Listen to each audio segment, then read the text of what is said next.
cognitive biases are happening, meta programs are happening in here, path of least resistance is happening in here because it's forming the reaction.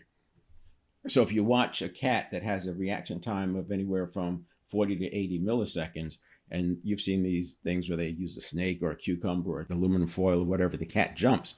That 40 to 80 milliseconds was what was going on here. The initial detection, the rapid appraisal, and then the jump. The jump is the reaction formation or the reaction. And then we got into the conscious mind side.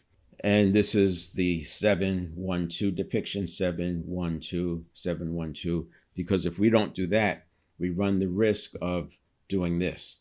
And this is depicting how we're reacting or responding to our own conditioning. And this is where the catastrophization comes in, because you're not getting reset. You're not getting back to presence. You're leaving the reaction and you're not even getting the conscious mind involved. And, you know, you might hear a person, oh, but this is going to happen and that's going to happen. They're just saying stuff. They're just making stuff up because they're so stressed out. But meanwhile, the subconscious is just taking off and running. This is what it looks like when somebody's being triggered. You look at those videos of someone being triggered. This is what's going on. It's not rational. And you may hear people talking to them. That's why you'll see, if it's a law enforcement situation, the other person just walk over and do it. They take the gun out of the hand or they move them away, because rational speaking is not going to work here, because the just a network of neurons is fully in charge. So we don't want this to happen, but you're not going to fix it here. You're going to fix it by leaning into step 1 and 2, which is why you want to practice meditation, because you want to be able to get back to that regulated state in a moment's notice.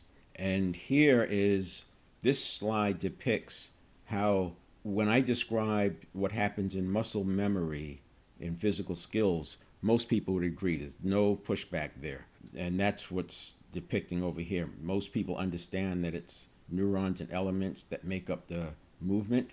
And so the movement is very easily seen as a habit, because if you want to work on muscles, you work over here. But when you come to identity and anxiety, very few people go over here and work on neurons and elements. They try to work on it here. You can't change your identity and your personality at the construct or summary level. You change it at the elements level, but people don't understand that because it feels like it's too complex. It is complex, but it's made up of elements, and you can start ticking away at the elements. So that's an identity type habit pattern. You have the reactive type habit pattern.